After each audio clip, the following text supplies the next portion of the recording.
Welcome in, everybody. I'm Tyler Noe. He's Lance Barton. This is Always Talking Ball. Real quick, huge thank you to all of you out there for making our episode that came out this past Monday one of our most viewed episodes ever in our short time on YouTube. If you haven't checked out our YouTube channel yet, head over there. We've got some real great videos loaded up and ready to be consumed. Also, Lance, newsflash, starting October 3rd, which, depending on when you're listening to this, could be tomorrow, could be today, there will be football on your TV every single day until November 27th. How awesome is that? It's fantastic, bro. That's the best time of the year, man. Best Yep. time of the year. The fall weather, everything's changing like that. Like, love it, dude. Yes, sir. We're going to get to our best bets later in the show. We're also going to take a deep dive into some conference races and see where we stand on some of our preseason predictions. But let's go ahead and dive into ATB Big Game Breakdowns, brought to you by Home Field Apparel. Fall is here, and it's time to showcase your team's spirit with Home Field Apparel. Whether you're tailgating or enjoying a cozy Saturday at home, wear your favorite team's colors with pride. From vintage designs to super soft fabrics, Home Field Apparel has you covered. Plus, for our listeners, enjoy 15% off with your order on promo code ATB15. Gear up and celebrate the season in style. Visit homefieldapparel.com today and enter code ATB15 at checkout. A little bit of a soft slate here for week 6, but we know from experience that those weeks are the weeks that bring out the most craziness in college football. Let's first talk about the only ranked matchup of the week, and that's Missouri heading down to College Station to play the Aggies of Texas A&M. A&M coming in 2.5-point favorites right now.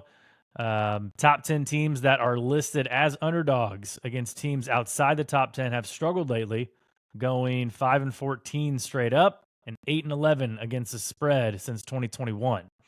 So advantage Aggies there.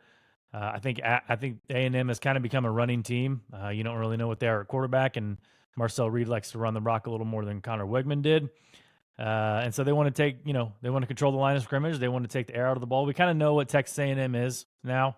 We've seen them for 4 or 5 weeks. We've seen Missouri too, but I don't know if anybody really knows what they are or who they are yet. We saw them, shut out Murray State and Buffalo, but come back to struggle with Boston College and really struggle at home with Vanderbilt. So this should be an interesting one. It is, man. We're going to find out about Mizzou this week. That's what I'm most excited about. One of the things I'm most excited about this weekend's action is that.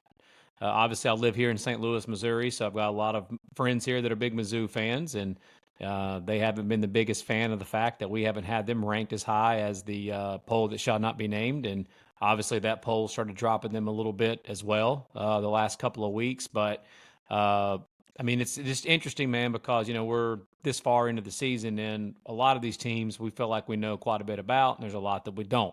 And Mizzou is obviously one of those teams. So this was the game that before even the season started, that if you were looking at Mizzou wanting to know what we were going to find out about them, this was the week. On the road at College Station, Mike Elko has this Aggie team playing good football right now, especially on the defensive side of the ball. So Drink and Mizzou with a week off to prepare.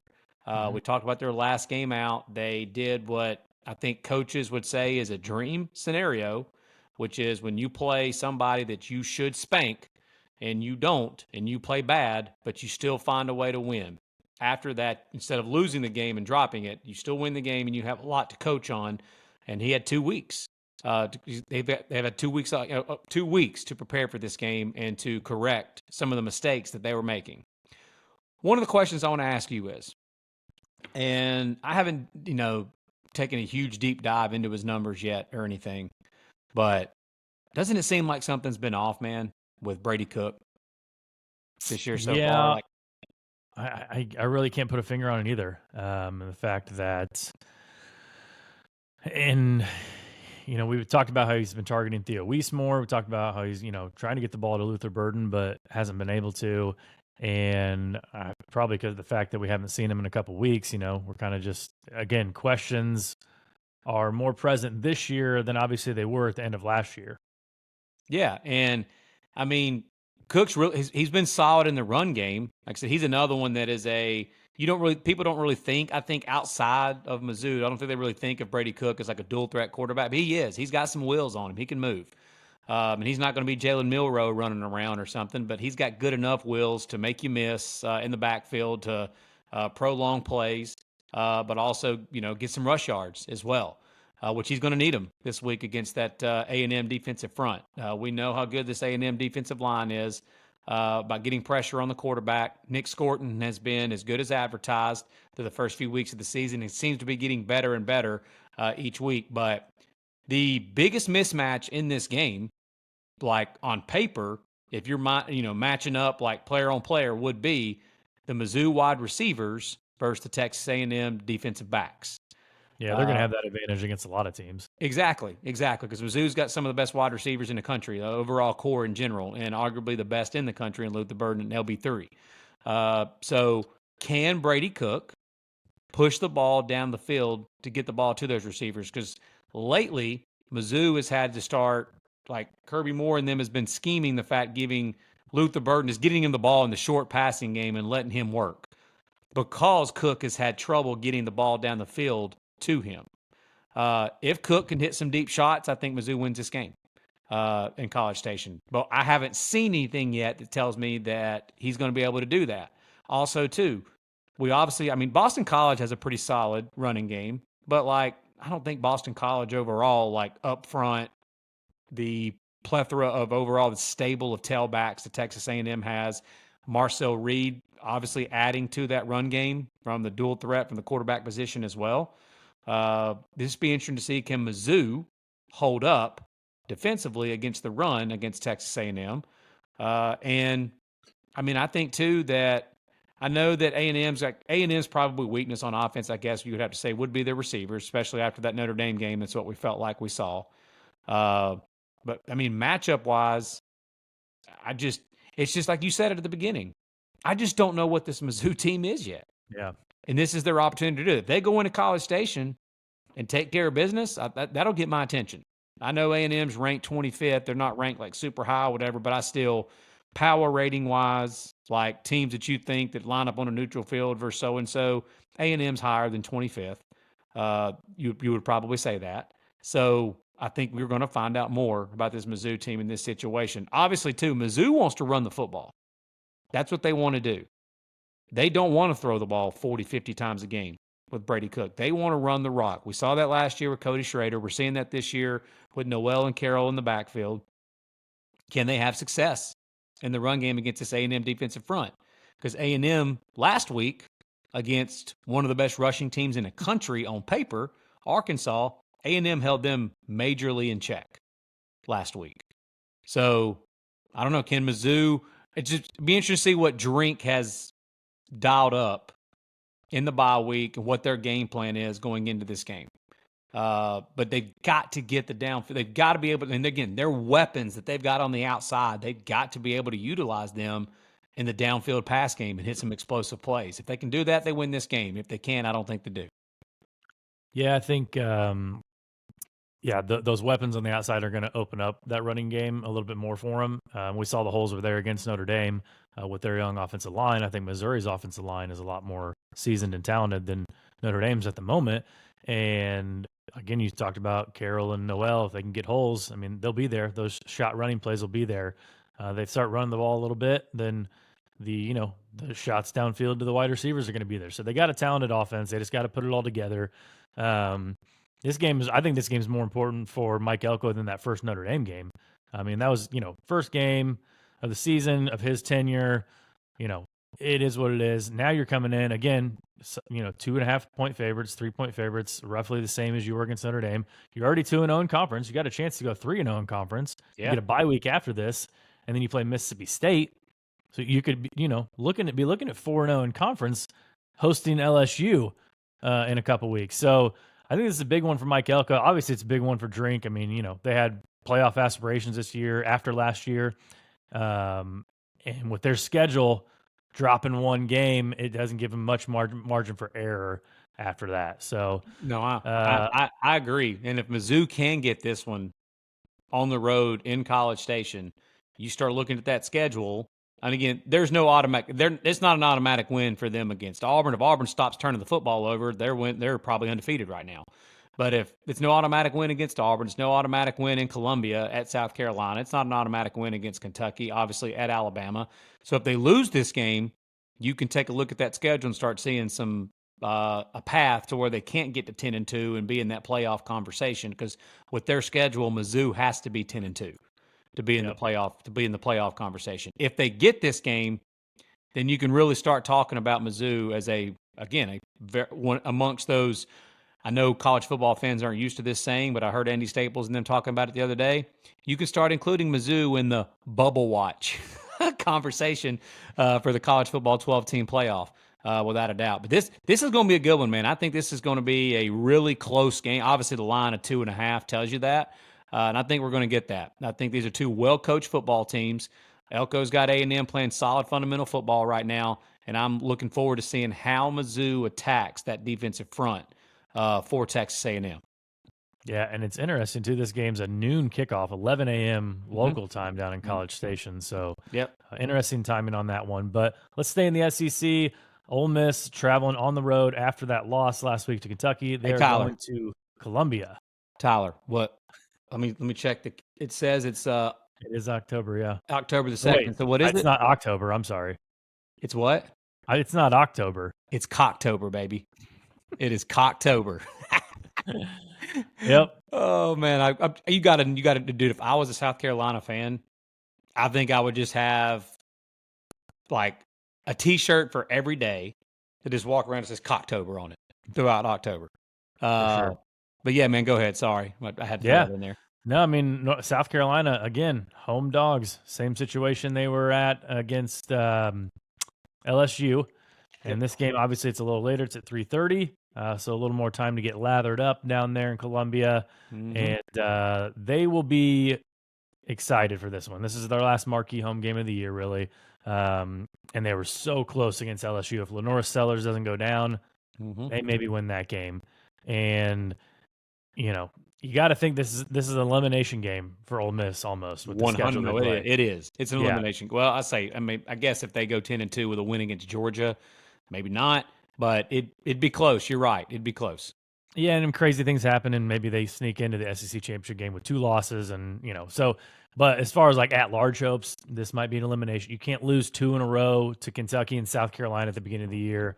Again, still have all those other teams on your schedule, and you're going to be looking at trouble. And a lot of people who paid a lot of money for some weapons down there are not going to be happy, like we mentioned on last episode. But in their favor, since 2019, Lane Kiffin is 10-3-1 against the spread as a road favorite. So he likes this spot. And obviously coming off a straight-up loss last week against Kentucky at home, you got to think the Rebels are going to be fired up too for this one. Yeah, and this is the biggest difference in LSU and Ole Miss. They're both, really good offensive. I know Ole Miss was held in check last week against Kentucky. More on that here in a second, but Ole Miss defensively, again, is still playing good football. They were fine against Kentucky. Like, they weren't great, but they were still good. Much better than what we're used to seeing with Ole Miss teams of late. The reason they lost that game against Kentucky had nothing to do with their defense.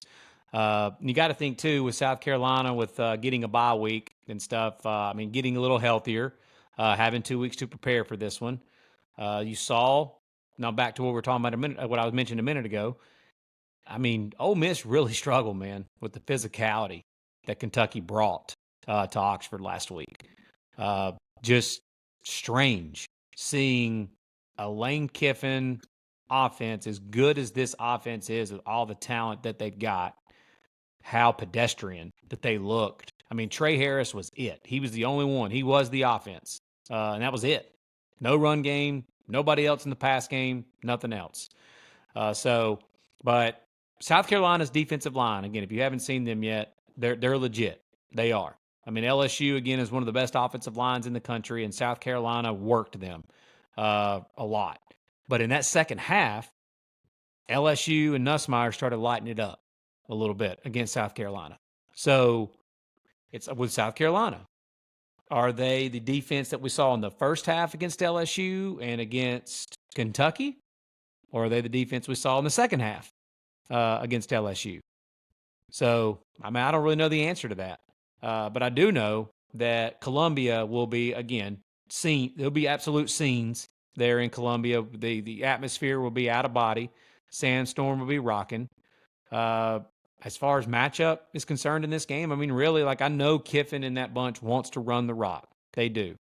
But the weapons that Ole Miss has on the outside at receiver, they've got to be able to get more involved. And by more, I mean, from what I've been reading on social media this week, there is a complete, just utter disdain and hatred that South Carolina, the players, the coaches, and the fans all have for the fact that Juice Wells left and went to Ole Miss. So And there's how a little, he did it. yes, and how he did it. There's a little something extra in this game for South Carolina in regards to that. What does that mean as far as on the football field? I don't know. We'll see. But it's been interesting reading about, like, I mean, we're obviously not South Carolina fans, so we're not as plugged in to all the behind-the-scenes stuff going on there in Columbia. But all of the stuff coming out this week, I mean, dude, it's like no ands, if, buts about it. The players, the coaches, the program, the fans, everybody in Columbia that has anything to do with that football team despises the whole situation in regards to Juice Wells leaving and all the money involved and all that stuff. So I'm looking forward to seeing if there is a little extra there for South Carolina in this one. And the 10-3-1 against the spread that Kiffin has, man, on the road as a road favorite, that's pretty wild. But yeah, this is a back against the wall must-win situation for Ole Miss. No doubt about it. Yeah. Next game, has any rematch of a national championship game ever felt less interesting or relevant than this one? I mean, Michigan going on the road, 7:30 at night on NBC, taking on Washington. They met, 9 months ago? Yep. 8.5 months ago. This is Michigan's first true road game since November 18th of last season against Maryland. I mean, we've seen Michigan play a lot of games since then. This is their first true road game. It's an interesting contrast here between these two teams, where one team is 4-1 and they're ranked number 10 in the country, but they've won 2 in a row while being outgained by their opponents the last 2 games. The other team's 3-2, and they've lost their last 2 games, but they've outgained their opponent in both games. And, that just speaks to kind of Washington's been pretty unlucky. They lost that game to Washington State in the Apple Cup, and then last Friday night, I was on Rutgers, so it worked out for me, but Rutgers gets a 3-point win, being outgained like 550 to 290. And, Washington misses a couple field goals, especially one at the end. They get down to the 2-yard line and the goal line, can't punch it in, they're turning the ball over on downs. Meanwhile, Michigan has 4 big plays against USC. They get the job done. Last week, they get outgained by Minnesota. They allow 21 fourth-quarter points. They get a short field turnover. They didn't even have a touchdown in the whole second half last week against Minnesota. So there is absolutely no way this Michigan team is number 10 in the country. It's just it's a joke. But yeah, Washington actually comes in favored. So we're trying to get some stats out there from people who are well-known and well-versed in these stats. When a top 10 team is underdogs to an unranked team, like what are the stats out there? And so you could probably find that. I mean, we know when unranked teams are favored over ranked teams, that's a pretty big sign that, the Vegas knows what they're talking about. So Washington comes in 2.5-point favorites, and it flipped pretty quickly from early lines when it came out with Michigan favored by like 1.5. So it's moved, a good 3.5, 4 points. You think Will Rogers can do anything to the Michigan defense? Yeah, this will be one of the. Now, obviously, when he was in Mississippi State, he played some solid defenses there in the SEC. But what they're doing with him overall, what Brendan Carroll and old Fishbowl Jed Fish is doing with him out there in the Pacific Northwest, has been very impressive this year. Dude's got like 10 touchdowns, 0 picks, thrown for close to 1,400 yards already this year. He's just been very efficient, very solid, not getting them beat. And Jonah Coleman, who was a running back at Arizona last year for Jed Fish, who transferred with him to Washington, has been fantastic as a tailback for the Huskies so far this year. I mean, look, Rutgers, this is the part that some people are going to have to get used to. that I know that you may not be as a college football fan used to saying, that Rutgers is actually a good football team and Indiana is a good football team and people like that are actually good at football, teams like that this year. But the Schiano men and Rutgers are a solid football team, and they're very good defensively and very good at stopping the run. And Jonah Coleman ran wild on them last week. Like you said, they piled up over 500 yards on the road at Piscataway last week. So Brendan Carroll and Jed Fish have this offense rolling right now. They've just been, like you said, been unlucky. They outgained Washington State and lost. They outgained Rutgers and lost. They've got a field goal kicker that he might as well be on College Game Day kicking for the $50,000 that McAfee's giving out to random students. They might want to see if Game Day can go up to Seattle this week and find a random student on College Game Day they think could go kick for them, because if they do have a kicker that was worth a piss, they would have beaten Rutgers this past week.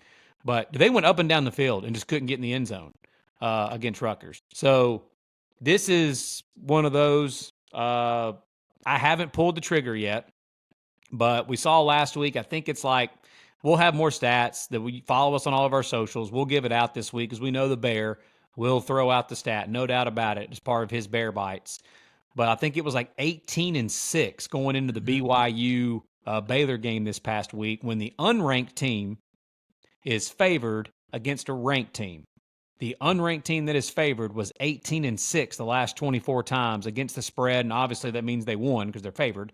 So they're 18-6 against the spread and winning the game against the ranked team. Well, now it's obviously 18-7 because BYU ended up pulling off the win at Baylor last week. So again, if you just blindly take that, just don't even look at numbers, don't even look at matchups, just blindly take it, you're obviously very profitable. And I'm inclined to possibly do that because, I mean, I don't know how Michigan, barring Washington turning the rock over a bunch of times, like, are they really just going to throw for 50 yards and win on the road at Husky Stadium? I mean, in Washington, with Steve Belichick as their defensive coordinator, they're good against the run. You know, Rutgers, Dad's probably giving him a little tip. Yeah. And how funny is that, dude? Steve Belichick, you know, obviously longtime NFL guy. He's the DC there at Washington. And then you got Wink Martindale, longtime NFL guy, DC at Michigan. So interesting little, you know, cat and mouse game going on there. Jed Fish spent a ton of time in the NFL himself. So a lot of NFL roots that are going to be with both of these teams in this game. As far as the matchup, again, I mean, we know that Kyle Monungai, the running back for Rutgers, I mean, he led the Big Ten in rushing last year. They pretty much held him in check. I mean, decently in check for what he normally puts up last week. So I don't know, man. I mean, you got to think that Washington eventually who is outplaying their opponents on the field, just not actually winning on the scoreboard. That eventually that's going to change, because the opposite of that is happening at Michigan. They're not necessarily outplaying their opponents, but they're finding ways to win.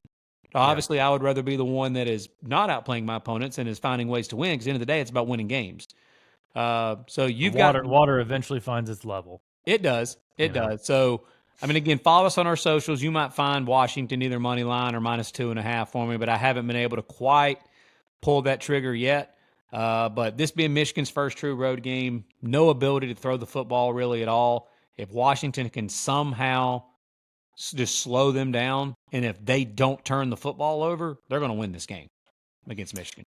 Yeah, I definitely lean Huskies on this one. And I mean, we cannot discount the fact of the travel. Like, for a lot of these guys, they're not professional athletes, okay, as much as they want to be treated like some, but they're not professional athletes. And traveling 3 separate time zones. I mean, you just played a game last week. Usually when these college kids are doing that, they're going to a bowl game and they've had 3 or 4 weeks to kind of rest up or whatever. Yeah. You just played a game last week, not to mention Washington has 1 extra day off because they played Friday night. Again, we saw that last week with Washington. They traveled all the way to Piscataway, New Jersey from Seattle, Washington, right? And I'm not saying that had everything to do with the fact they lost that game because obviously they outgained them, but I just think we can't discount the travel fact. And that's, you know, obviously in the ACC and the Big 12 and the Big 10. I mean, that's obviously, you know, you got 3 separate time zones there and all those conferences. So I think that's a big factor. And so I lean Huskies in this one, but yeah, not an official play for me yet. Let's get to some quick ones. Iowa at Ohio State. Ohio State, about 20-point favorites. Iowa's averaging, actually, you're not going to believe this, they're averaging 32 points per game on offense this year. Yeah. And that might as well be 70 points per game for them. They're number 3 still in the rush defense. They're one of 2 teams, them and Nebraska, that hasn't allowed a rushing touchdown. Do you think Ohio State gets caught looking ahead at all to their big showdown with Oregon next week? I don't. If they were playing like somebody that I think that Iowa has their attention. I do. And I mean, I know they've got the big showdown, but I mean, Ohio State still really hasn't played really anybody. I mean, I think Michigan State on the road last week obviously had their attention, and they did exactly what we thought they would do against Sparty. But I mean, look, I know that Iowa, like putting up 31 at Minnesota, because Minnesota's got a solid defense, that got my attention.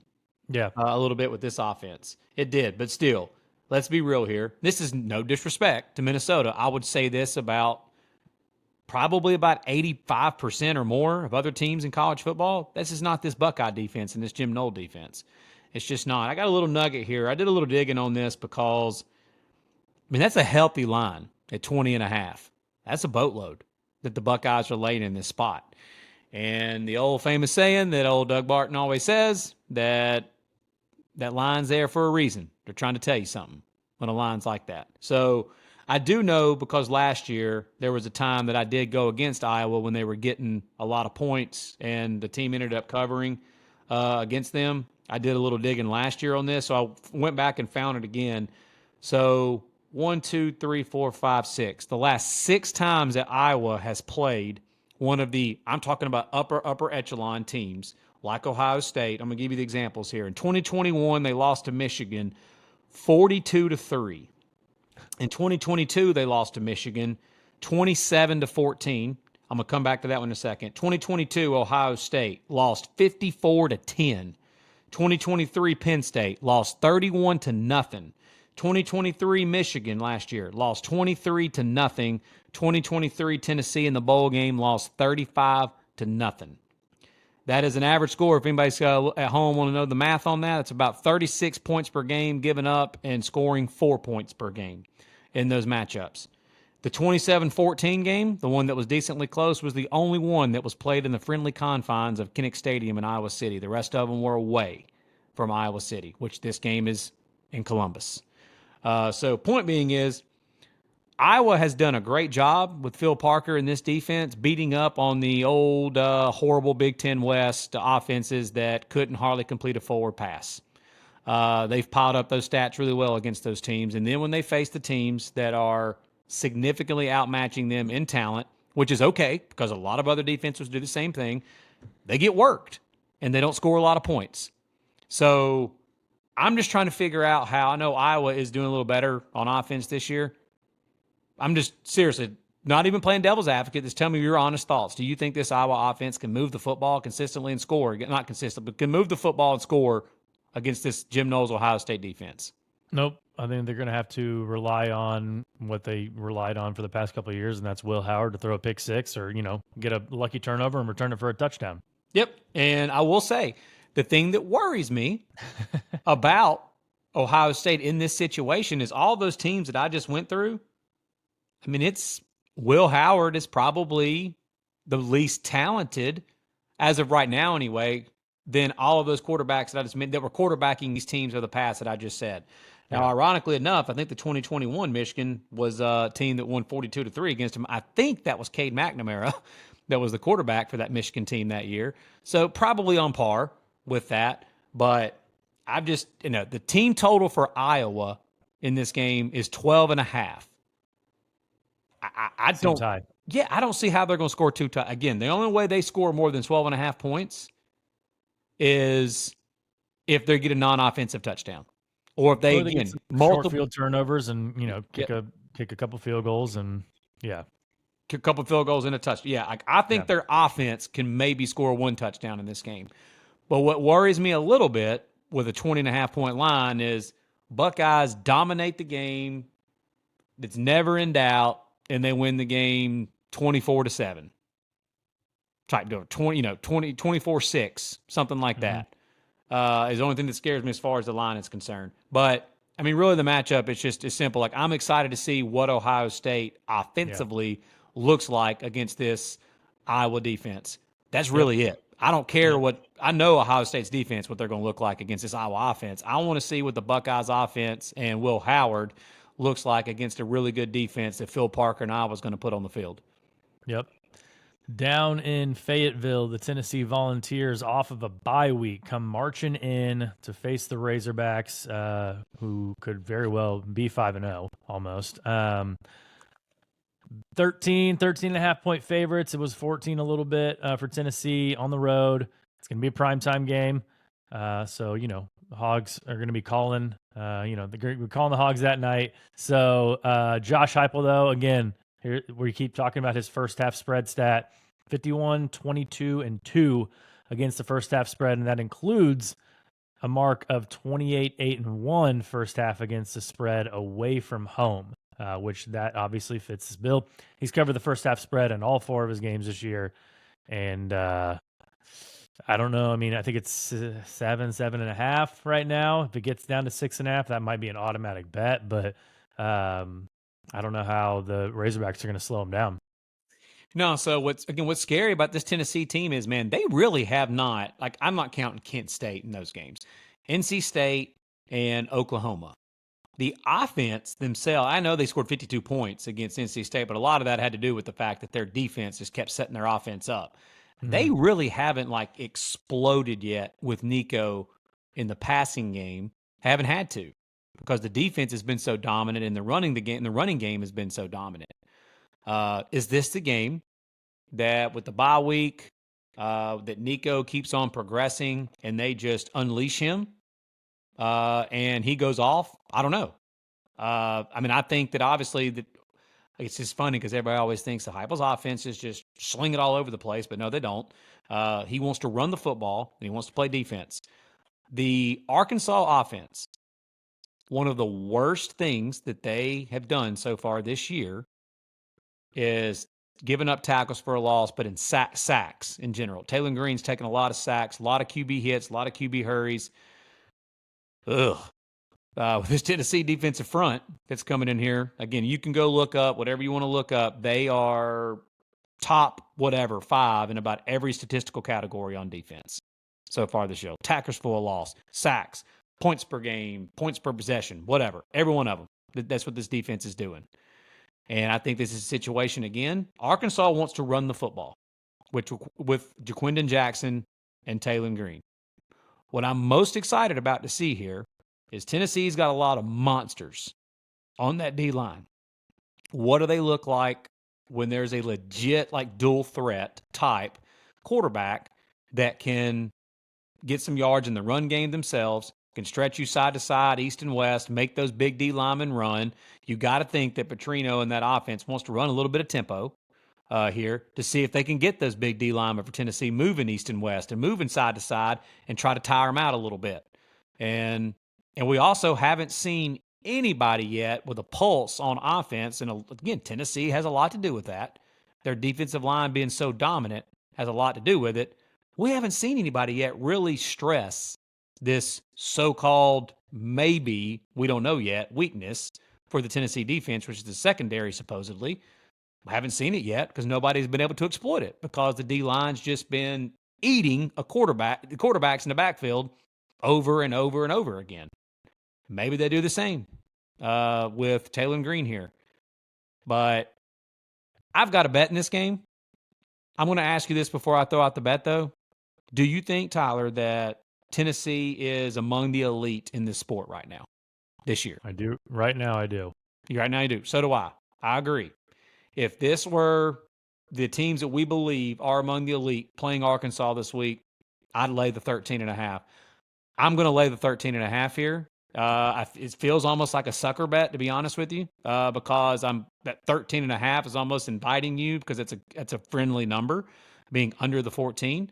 So maybe the wise guys know something I don't know, but the wise guys also told you to take Oklahoma against Tennessee a few weeks ago. I just don't think that Arkansas's offensive line can hold up against this D front for Tennessee. And I think that the fact that we haven't seen Tennessee's offense yet truly like just explode would scare me if I'm an opponent. I think Tennessee gets it done. I think they win comfortably in this game and cover the 13.5. Yeah, I think we're going to see a lot more about Tennessee after this game. Obviously, with Petrino, we're going to see kind of, okay, is the Tennessee defense? I mean, we think they're for real, and I think they're going to show up against Petrino's defense or Petrino's offense. And then, I think the offense, you'll see them get a little more rolling. But they do want to take the air out of the ball. They do want to run it with Dylan Sampson. They want to control the clock, play good defense. Yep. And I think I saw the total in this game is around like 60 and a half. Yeah.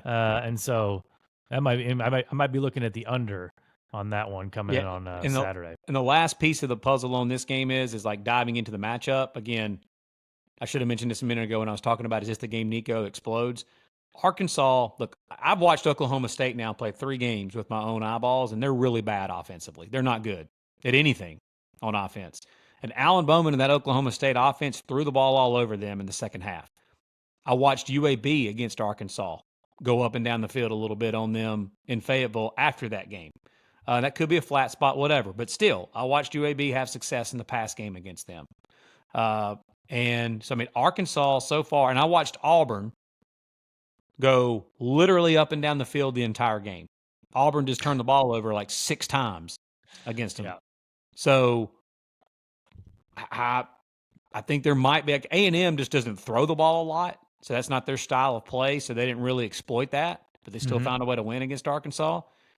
So if Nico in this passing game gets going, you could be looking at they could reach in the 40s.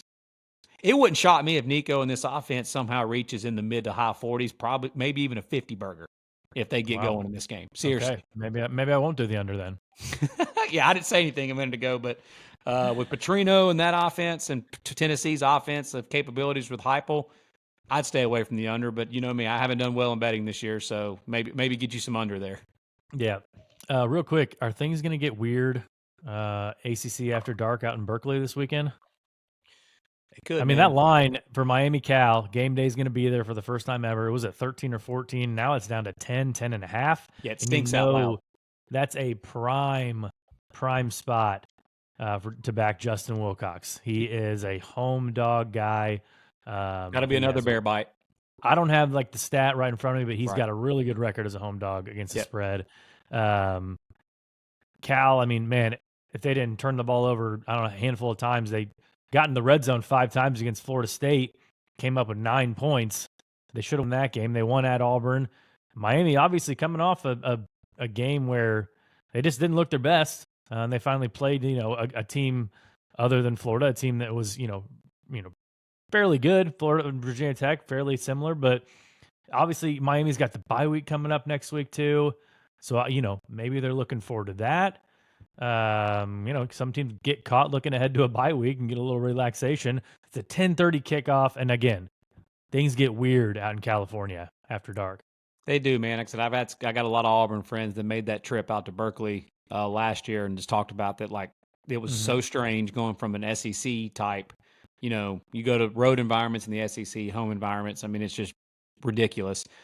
And they went out to Berkeley, and they were like, nobody around here even knows there's a football game even being played today. And then you get in the stadium, it's like you could take a nap in there, and like, I mean, it's just not loud, nothing, whatever. I know that Cal would obviously wants to have college game day, all of that. I get that. But I almost think that this is working against them in this situation, because they should have wanted this game same time like it is, buried on some random network, and not really talked about, like, not college game day being there, just this game being buried among 15 other games on a college football Saturday on a sleepy type, again, like this week, like a sleepy Saturday. But instead, college game day is there. It's going to be in prime time, and the eyes will be on Berkeley, which is strange to say.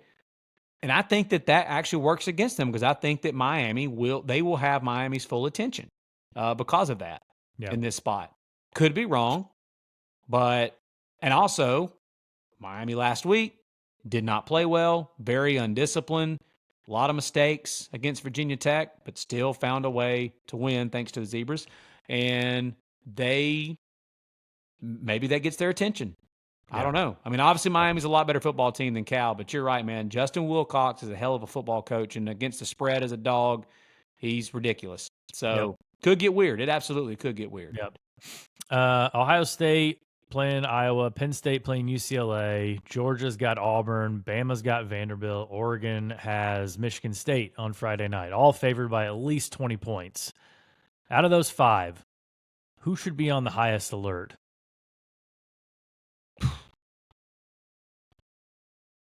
I mean, man,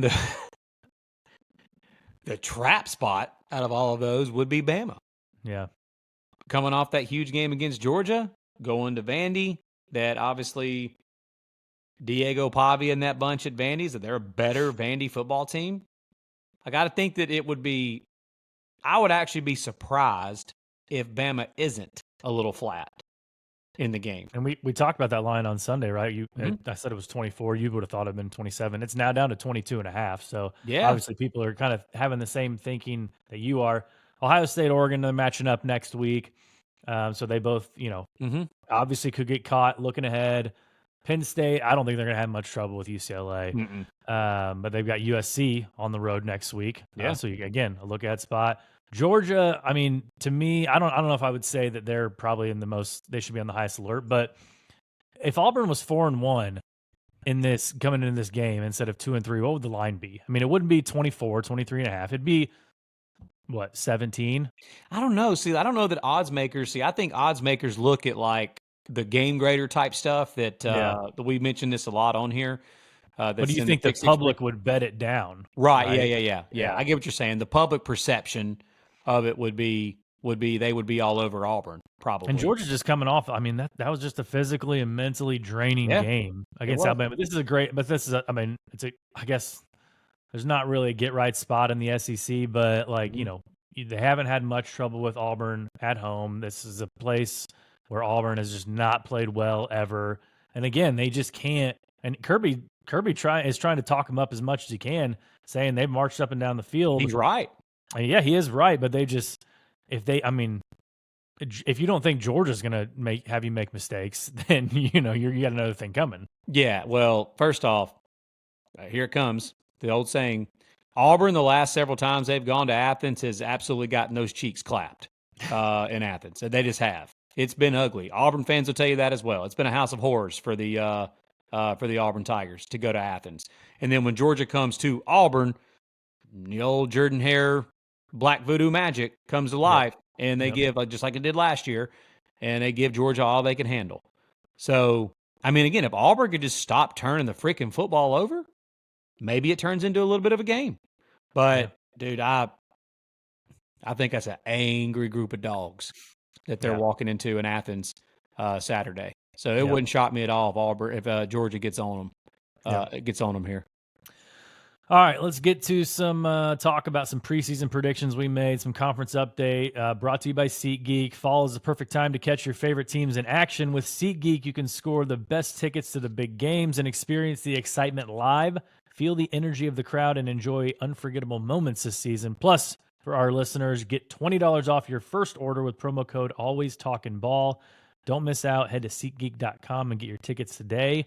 I actually used SeatGeek a little bit ago and got me some Big Ten championship tickets. Look at you. For December 7th. So right there in your backyard in Indy, isn't it? At Lucas Oil? 20 minutes away, there at Lucas Oil Stadium. So we'll see if we can't get a good matchup there. But playoff predictions that we had before the season. Now, there is an interesting scenario going on with Army and Navy. And they're both undefeated. Kelly Ford has Army favored in every game remaining except for Notre Dame. And he's got Navy favored in every game except for Notre Dame and Tulane. Ironically, Notre Dame plays both Army and Navy this year, which normally they play Navy every year and Army every couple of years. But both teams could finish 10-1 with either school or both advancing to the American Championship game on December 6th, right? Either Army or Navy is going to win the AAC championship if they face each other. And they're going to be in contention for the group of 5 playoff berth, obviously at, 11-1, maybe even a 12-0 if one of them were to upset Notre Dame. The college football playoffs announced the next day on December 7th, or December 8th, sorry. Army-Navy game is 6 days later, December 14th. The nightmare scenario for the college football playoff, Army or Navy wins the American championship, and they qualify. They put them in as a group of 5 representative, and then they go on the next week and they lose to their rival in the Army-Navy game. Like the group of 5 champion loses, and then they got to go on the road the very next week to arguably the number 5 seed, who's going to be the best remaining team. But that's just that would be a nightmare scenario for the college football playoff committee. I would love it if it were happen to them, because I don't think very highly of the committee. I think everybody watching this would think it's hilarious and would, just laugh their butts off. But also, it may not be the time to talk about it, but since we're talking about playoffs, we might need to start having a real discussion about Mountain West champion, either Boise State or UNLV, especially UNLV. Mm-hmm. If they beat Boise State in a couple weeks and they run the table, they could be ranked higher in the final committee's rankings than the Big 12 champion. 100%. So we're talking about, because the Big 12 just looks like a crazy conference race right now. Yeah. And we're talking about, that 5 seed, they're going to get the cakewalk and the G5 opponent. They're going to be favored by 4 touchdowns. Well, what if it's opposite? What if you got to go in and you got to face like an angry BYU team, right? You don't want to schedule them at night. We knows what happens, but or maybe you got to face a Utah team who won the Big 12 championship game. You're like, man, the good news is if you get past that, okay, then you get the Mountain West champion, who's probably the 4 seed at that time. But that's neither here nor there. We're going to talk about that at a later date. As far as my playoff, that Army-Navy thing's wild that you just said. And I want to make one quick comment on that. You know what I think that the rest of the world, like, if I know how much you love the troops, man, as far as betting on them and stuff, like we all, that is one thing that here we are at a political debate last night and stuff. That is one thing that both sides of the aisle on this political landscape can all get on board together. We all love our troops. That is 100%.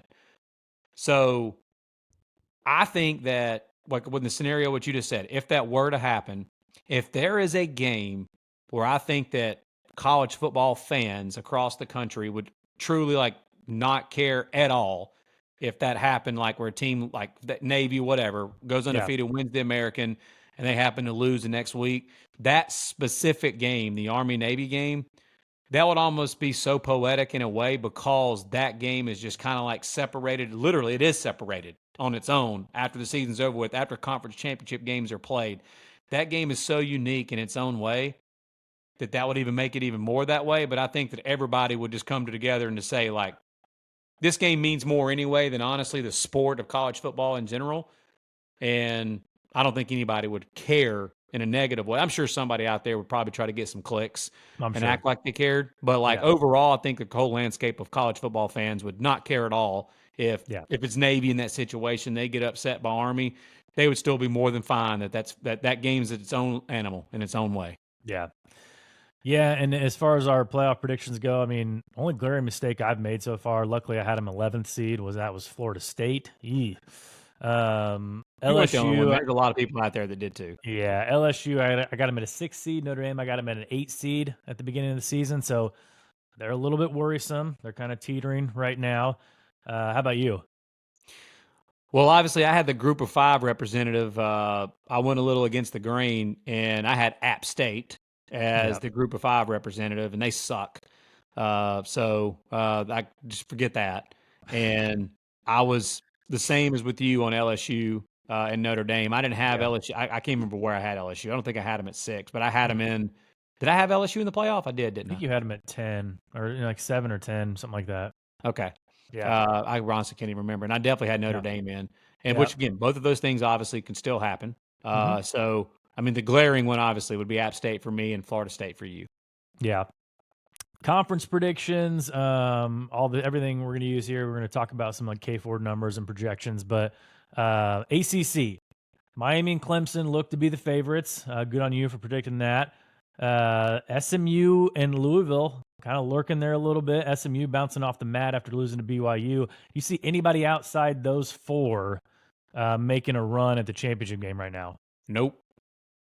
Just a clear-cut answer with a nope. Okay. Nope. Yeah, I don't. I like that. Virginia Tech, I know they lost to Vandy. They lost to Rutgers. Obviously, those two things have something in common. They're not ACC. games. Yeah. But Yeah. if they somehow would have pulled off that upset against Miami, yes, they would have been right there in the conversation with that. They're not going to run the tape. They're not going to beat Clemson when Yeah. they get Clemson in Blacksburg. I mean, maybe they shock them, but like, no.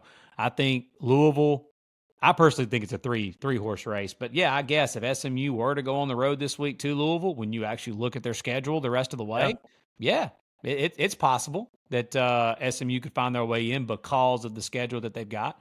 So yeah, I think it's between those four teams. Yeah. So one of those four teams will be looking at a playoff here soon.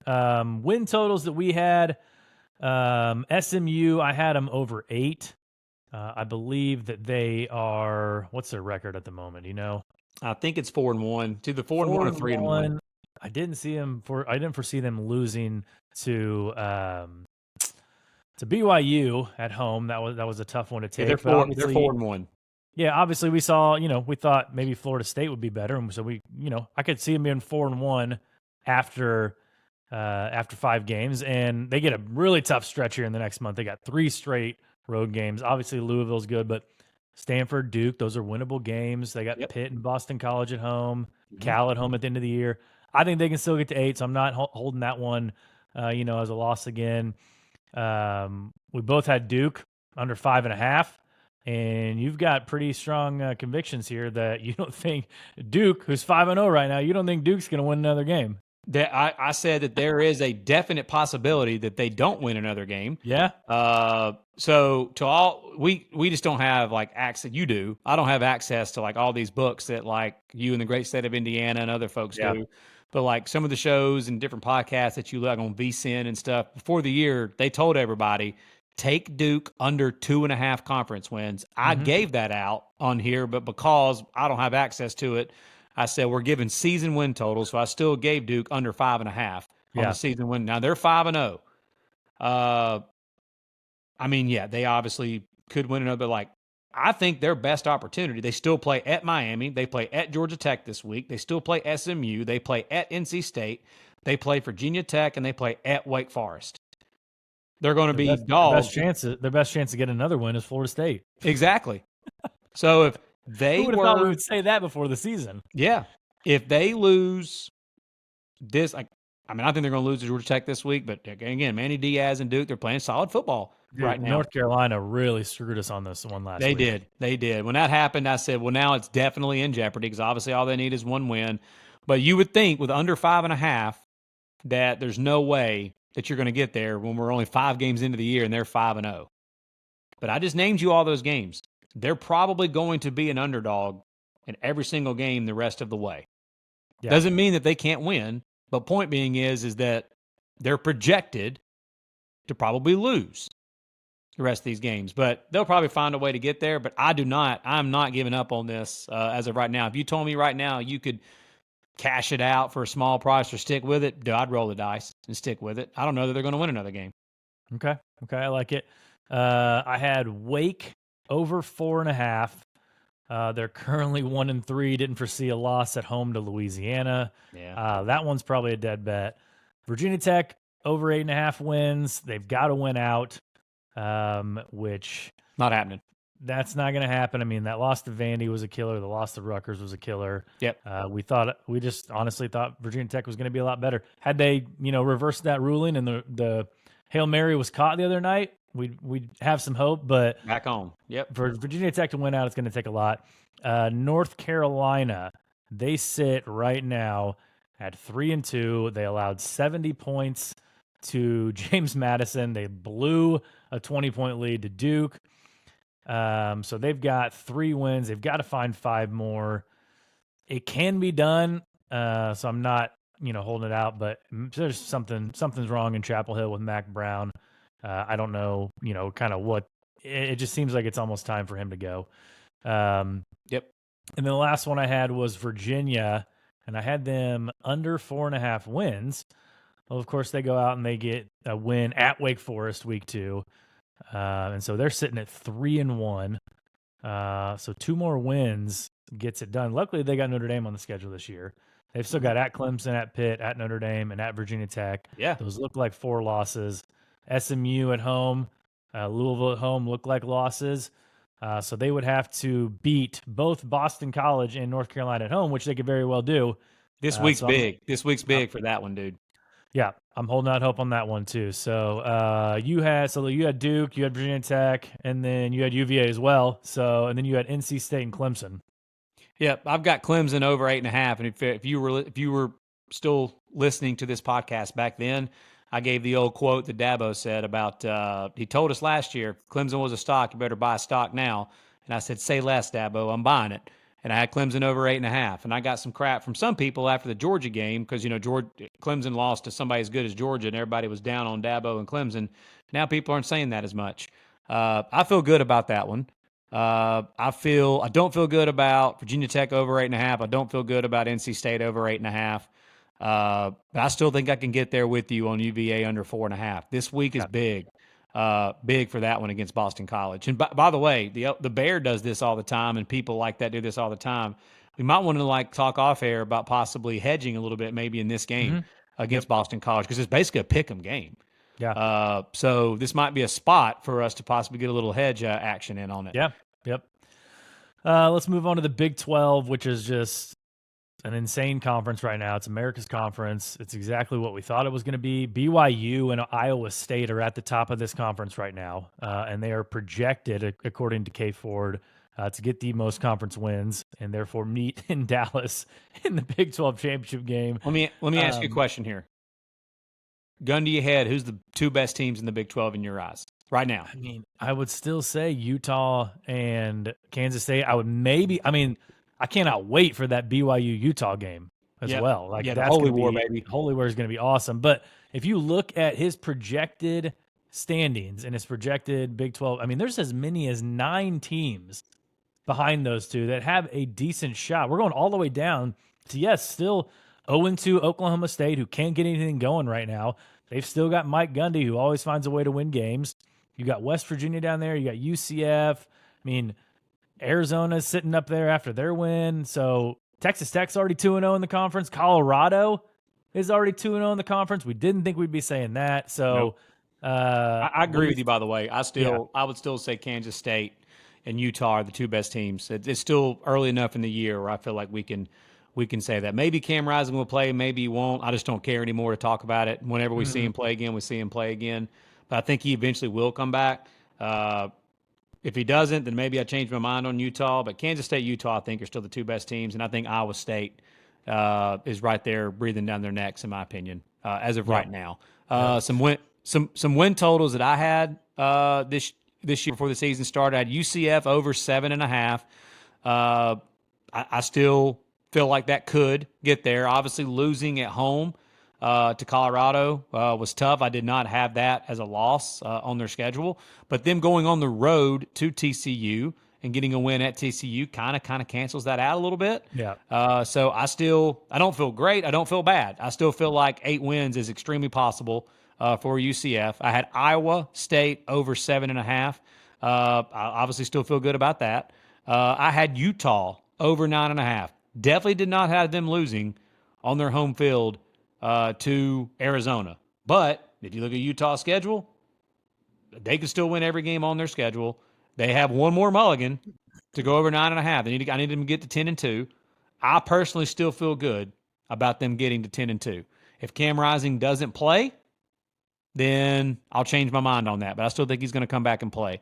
And then I had that one of the most egregious ones on the board, in my opinion, I said this was like my favorite win total bet of the year was Kansas State over 9. I still feel good about that. I still think they can, because again, 2 more losses for them. I did not have them losing to BYU before the season. But when the week came, we put Kansas State on upset alert. BYU did win the game. We put BYU plus 7.5. But still, for Kansas State, for me to lose that over 9, they got to lose 3 more games. I don't see them losing 3 more games.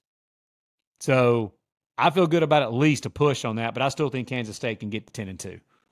Yeah. The crazy thing about the Big 12 is I wouldn't cash out on anything because I think any of these can hit and all of them can miss. Agreed. It's just you never know what's going to happen. America's UCF, conference. I'm with you on that one. Yeah. I think UCF, even after just getting their doors blown off by Colorado, could hit.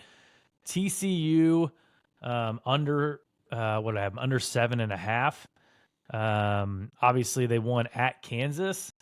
We thought Kansas would be a heck of a lot better this year. Yeah. They're 3-2 right now, so you got to find 4 more wins at a maximum. They get Houston on Friday. They should probably take care of Houston.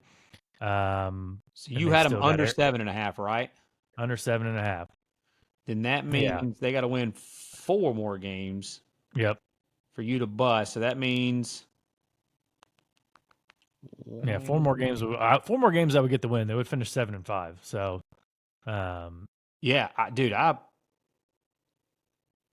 you definitely got a good chance on that. Yeah. Colorado under 5.5. Everybody knows my thoughts on the Buffs. Again, it's kind of like the Duke thing where I think, it could with their schedule, they could lose a lot of these games. Their easiest game is at home against Cincinnati. Is that right? They still got to go to Arizona. They got to go to Texas Tech. They got to go to Kansas. Maybe Kansas can turn things around. Then their home games, they get Kansas State, Utah, and Oklahoma State. So a lot more balanced teams than UCF. Yeah, they've got to get 2 more wins for you to not win this. And, obviously, Cincinnati's better than what people thought they were going to be. There is not even remotely a guaranteed win on Colorado's schedule. So, they could – who knows, man, with this team? Who knows, man? Yeah. Oklahoma State I had over 8. So they were 1 win lower than Kansas State, which I thought was disrespect for Gundy. But they got to pick it up, man. They got to win 5 more games on their schedule. They get West Virginia at home. They get Arizona State at home. They get Texas Tech at home. They got to obviously hold serve at home and then figure out a way to win 2 of the games, either at Baylor, at Colorado, TCU, BYU. I think that one's going to come down to the wire. That might come down to the wire. It might. Colorado, we still don't know a lot about them. Everyone thinks they're good, but they could be 5-6 heading into that Oklahoma State game, playing for a bowl game. Here's the thing with the Sauk State deal, bro. I don't think if you would have we'd have talked about it I don't think that you necessarily had them beating Chris Kleiman on the road at Kansas State, and I don't think you necessarily maybe you had them beating Utah. I don't know, but either way, the 2 toughest games on their schedule, they just played them. Yeah. So you still got a shot at this one. They just haven't played as well as what I think any of us thought up to this point. Yep. Last one, I had West Virginia over 6.5. They're 2-2, so that's probably where I thought they'd be. And they've got Pitt game, man. Pitt game. That was a tough one. They probably should have won that game, but preseason, you're probably thinking they should have won too. I don't know. That was a tough one to handle. Again, in the Big 12, it's going to be week by week. They could win this week. They could definitely win this week at Oklahoma State, as bad as Oklahoma State's been defending the run. Yep. So we'll get to that game a little bit later. Big 10, we got Ohio State, Oregon, Penn State all at the top. Surprisingly, we got the Indiana Hoosiers sitting there in the 4th spot. The old Coach Siggs, baby. Yeah, Iowa, USC still there, next in line. Gosh, you can tell I don't smoke cigarettes. I just look so uncool doing that. You think Ohio State, Oregon, Penn State, one of those 3 teams is going to end up taking the crown? Yeah, I do. Yeah. One of those 3 are. To me, obviously Indiana is a surprise team, but a team, man, that everybody just loved to piss all over before the season, just pile up on old Lincoln Riley and USC in the offseason. Yeah. And give them that disrespectful win total of 7.5 or some crap. And they look so much better, man, than what I think people thought they were going to be. So, again, if they somehow can beat Penn State in the Coliseum, I think that's next week, right? Yep. Then that could get interesting for USC. But I do think it's going to be either Ohio State, Oregon, or Penn State. But I had we both were on. Oh, sorry, you're about to say. Go ahead. I was just going to say the Big 10 out of all the 4 conferences, these are the win totals I feel the best about. I agree. Rutgers over 6. We both had. We feel good about that. They're 5-0 already. Yep. I had Iowa over 8. They're 3-1, and I think we thought they could maybe get to 10 wins, so that gave me a little bit of cushion. Obviously, they got Ohio State this week, but they get Washington at home, they get Northwestern at home, Wisconsin at home, at Michigan State, at UCLA. Nebraska at home at the end of the year. I think they got 3 wins already. They can get 5 more. Oregon over 10.5 after week 2. We were probably thinking, oh, shoot. But again, they've kind of turned things around. And even if they lose to Ohio State next week, you just look at their schedule, and there's not much on it. Obviously, they could trip up. They should win every game aside from that Buckeyes game. Purdue under 4.5 looks solid. We were both on that. Both on that one. Yeah. They look terrible. Nebraska over 7.5. We were both on that one. Still feel good about it. We thought they could start 7-0. That would have been a lot nicer, but hey, we're starting off. We can still start off 6-1, but again, the game with Rutgers is going to be tough. And actually, I think it's start off 5-1 because they get a bye week, then they go to Bloomington. Yeah, and that game looks a heck of a lot tougher now. Yeah, so yes, that Rutgers getting 8 wins. I mean, you can find me 4 wins on that Nebraska schedule, the remaining schedule. You said find you 4 wins? Yeah. Well, I think they beat Rutgers. I do. And while I'm stalling here, pulling up the old schedule, something that I mean, I know this sounds weird because they lost at home to Illinois, but we saw the next week when Illinois went to Happy Valley. I mean, that's a solid football team, man, there in Champaign. But dude, I think that Dylan Raiola is better than what even I know he was getting hyped up before the year, but this is a true freshman quarterback. He's better than what even I thought he was going to be going into the year. I actually think, like I said, Nebraska, like in our episode, I thought they would go 8-4 on the year was what I thought. And I still feel that way. But I think Nebraska is actually like better than what I thought from what I've watched this year so far from them. Like I think this offense is even better than what I expected because Raiola he seems way beyond his years, just how calm, cool, collected he is in the pocket, not forcing mistakes. But find 4 wins. All right. UCLA win. I think they win this week at home against the Shiano men. And Rutgers, that's 2 wins. Whoo. Yeah, now I'm looking at it. Wisconsin. Ooh. Yeah, they go, okay. So they go Wisconsin 2 Ohio State, 2 Indiana, 2 USC, Wisconsin at home, and Iowa. Yikes. Yeah. I don't. They're going to have to win 1 game on the road. That's the bottom line. I'm glad you said that because I was about to just throw out, I still feel good about this. No, I don't feel good about this anymore. Yeah. I don't feel bad, but I don't feel good. This is literally as neutral as it gets on that one. We're going to be sweating that one in. I'm going to still say 8-4 for the Huskers. Okay. Is that it for you? Yep. Yeah, I had Rutgers over 6 with you. Feel great about it. I had UCLA under 5. Feel great about it. I had Penn State over 9.5. Feel really good about that still, obviously. Minnesota over 5.5. I mean, again, Minnesota, the North Carolina game, dude, that hurt at the beginning of the year. That hurt. I thought I was going to steal one last week there at the end if they were trying to pull one out there in the big house. But they've got 2 wins on the year right now. Can they, what is it, over 5.5? Yeah. Can they find 4 more? I don't think so, man. They got USC at Illinois. Illinois is better than what I thought they were going to be. At Rutgers, Penn State, Wisconsin. I don't feel good about that. That North Carolina game hurt me really bad on that one. Yeah. Purdue under 4.5. We said we both had that together. Obviously, feel great about it. And then Nebraska over 7.5 was my other one. I'm kind of just neutral on that one. Yeah.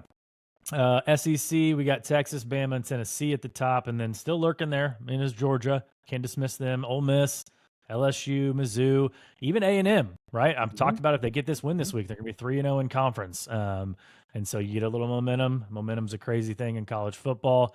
Where do you see, I mean, right now, kind of just after what we saw last week and what we've seen so far, we could be on a collision course to watch Texas and Alabama in Atlanta.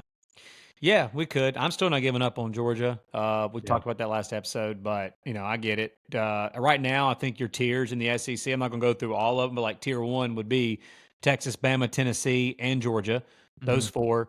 And I don't have Ole Miss right now in tier 1. I just don't. I did, but before the year started.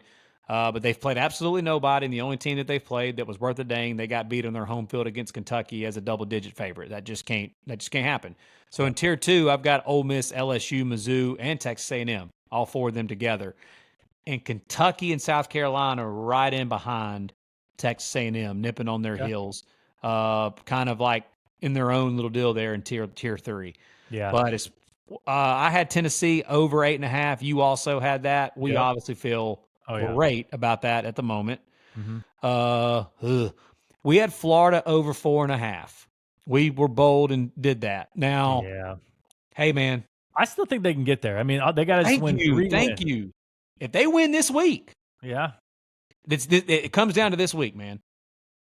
If they can win that game, UCF this week, and then obviously at Tennessee is going to be rough, and then they get just a coin toss game against Kentucky. They got to win that one, and then that last game of the year. I think no matter how bad Florida State is, it's on the road in Tallahassee, which is a bummer, but they're going to be. I mean, they would be favored in that game right now, I think. And so there's still hope for Florida, even though we kind of look like idiots. But we were both on Tennessee. We were both on Florida. We were both on Texas under 10.5. My number one team in my poll, under 10.5. I still think it's possible. I still think they could lose the next 2 games. We did not have Texas losing it at this point. At this point in the season, we had them undefeated. The games that we said, it came down to 3 games. The Red River game, at Texas A&M at the end of the year, and obviously Georgia. If they just lose 2 of those games, obviously we get there on it. And do I feel as good about it as I did before the year? Hell no, because Texas looks like a wagon right now. But I still think they could lose 2 of these 3 games. We both had Auburn over 7.5, and they've just absolutely crushed our dreams right now. They've got 3 straight road games coming up. They're already 2-3. We talked about, Auburn could go on the road to Kentucky. They could win that game. Like, I don't know if they can anymore. Depends on how they look against Georgia this week. But 2-3 with 3 straight road games, that's not a good recipe. Plus, they got Vanderbilt coming in. I mean, they've already lost to Cal at home. Who's to say that Diego Pavia can't come in there just like he did last year? Same offensive coordinator, same quarterback. Yeah. So that one's going to be rough for us. And then I had LSU over 9. And they've, it's been a little rough for them so far. I mean, I thought they would beat USC and be 5-0 at this point. But again, that Ole Miss game looks like a pretty big game next week. And that could put them at 5 wins. They've got Vanderbilt on the schedule at home. I mean, they've got to hold serve at home, unfortunately, and they've got to find one road game. And holding serve at home means beating Ole Miss and Alabama both at home, and then winning on the road either at Arkansas, A&M, or Florida. So, again, I'm up in the air on that one too. But you had Tennessee, Florida, Texas, and Auburn as well, and you roll with your tide, and it's paying off. And like I said, Alabama was 9.5? Yeah. I obviously feel good about that at the moment. Ole Miss over 9.5. I don't know. I obviously did not count that game against Kentucky at home as a loss. Going to need them now to beat LSU in Baton Rouge. But heck, they got to win this week in October in Columbia for that even happens. And Mizzou under 9.5. I obviously did not have Mizzou losing any games up to this point. I will admit, before the year, the game in College Station was one of the games I had Mizzou losing. So I don't feel good, don't feel bad. I'm just right where I thought I was going to be at this point in regards to Mizzou. All right, let's get to some upset alerts. We talked a little bit about those big favorites earlier, but I'm not touching on any of those. I'm going to touch on a couple teams like USC going on the road to Minnesota as 8.5-point favorites right now. Just watch out. A little tricky spot hosting Penn State next week. Ole Miss, Miami, those teams too. The old saying is winning masks deficiencies and losing magnifies them. So winning that game last week against Virginia Tech, everyone's like, oh, it's okay. Miami's good, right? It's all good. Watch out going to Cal in just a sleepy Saturday night. Ole Miss obviously losing magnified all their issues last week against the team that they played that finally had a pulse in Kentucky. USC obviously losing magnified them against Michigan. I didn't want to throw in your Tide, kind of winning mask deficiencies and masking their deficiencies and winning that game on Saturday night against Georgia. What deficiencies? No, the secondary, most likely. Got it. But yeah, those are the kind of three teams that I'm looking at just kind of on a Saturday that I think we might see some upsets. I got you. One I've got is against my other squad, Virginia Tech going to the farm across country to Stanford. 8-point favorites now. Yep, that was a heartbreaker against Miami. It's a mindset thing. If Virginia Tech is focused and off the mat, I think they take care of business, but I don't know that they are. That's a tough one to put down. They've already lost at home to Rutgers, and they lost to Vanderbilt on the road. So on the farm at Stanford, Stanford's been playing a little better ball this year. That's a tough spot. And one just, dude, so off the radar. Who doesn't love a little maction, baby? Miami of Ohio. That was a team before the year started that a lot of folks thought was a favorite to win that conference. Mm-hmm. They obviously challenged themselves at a conference because they know they played Notre Dame, obviously. They played Big Ten Northwestern, like on the road. They played Cincinnati. So they're 1-3 on the year. When you just look at their record, you think, oh, that team sucks. And Toledo went 3-1, and they beat Mississippi State, which, again, worst bet I've ever made in my life. But I think there's a few high school teams out there that might be able to beat Mississippi State.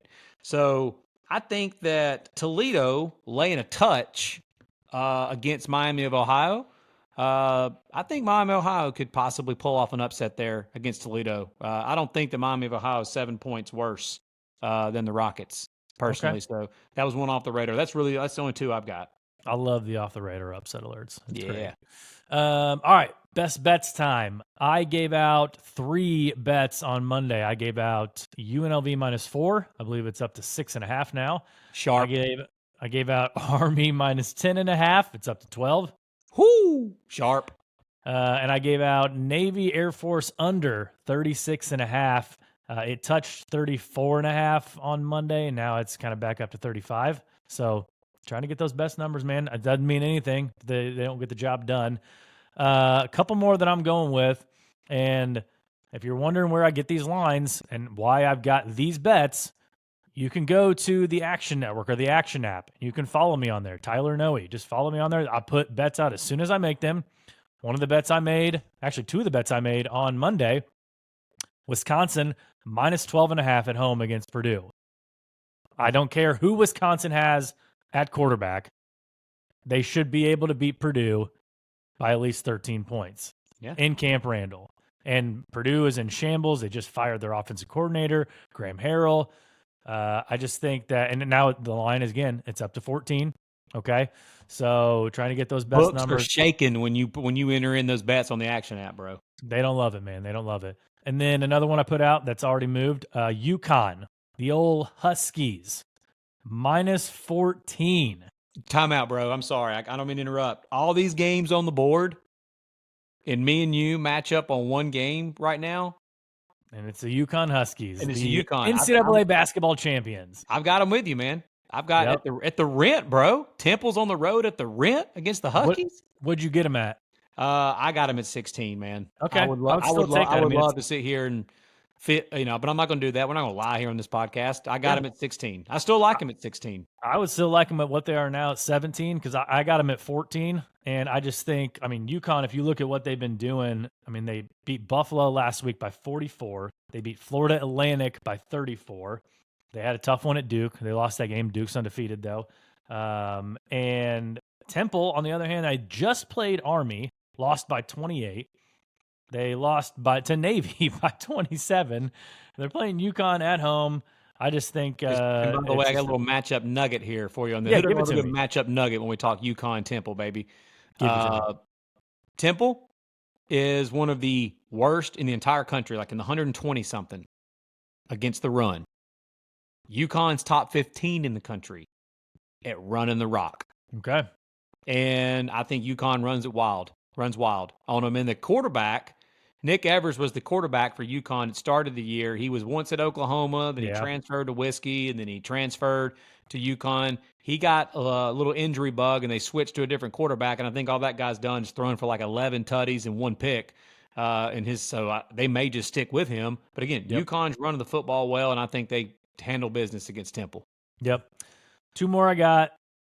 Man, you made me feel bad about this one halfway through the episode, but I did take Oklahoma State -3.5 at home against West Virginia.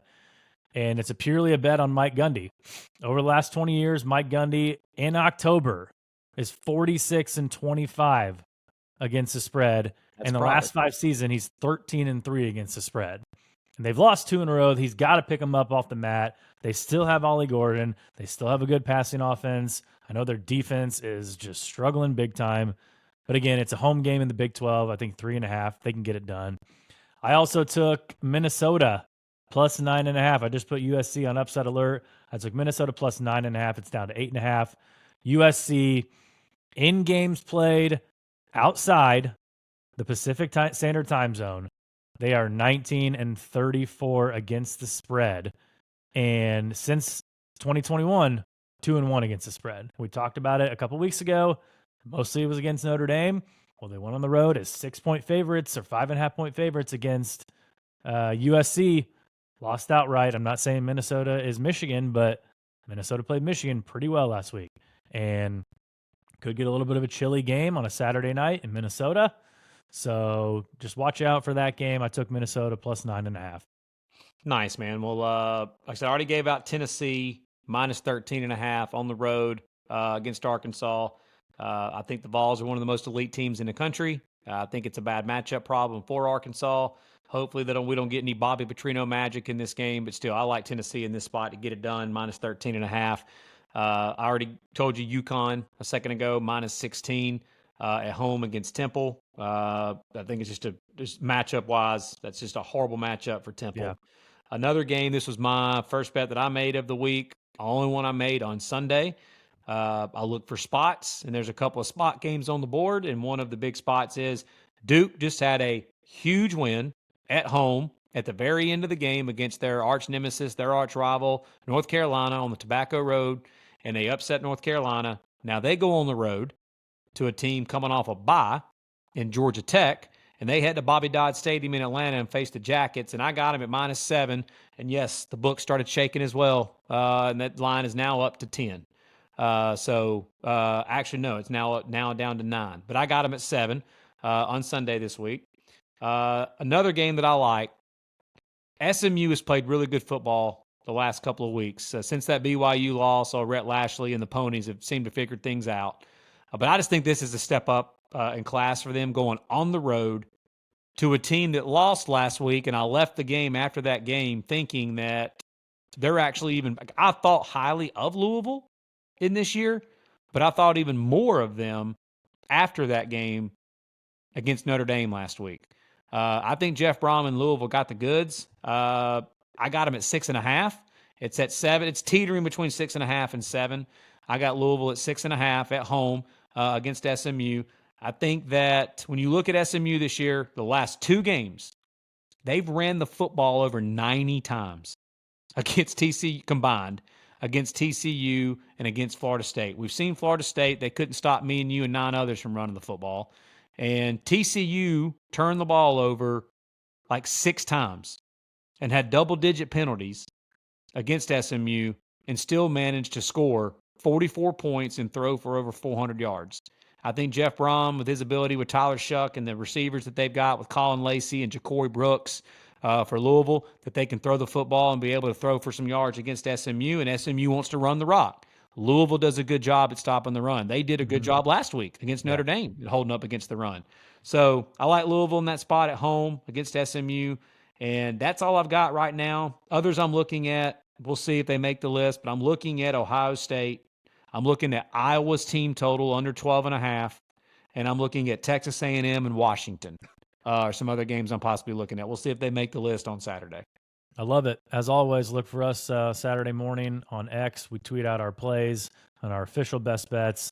And yeah, just thank you guys for listening, and went a little longer tonight because we were talking a little conference updates and preseason predictions. We'll probably revisit those here, next month, early November or so, to see how we're looking. But again, it's been awesome. Appreciate you guys tuning in, and we will see you on Monday to recap everything in week 6.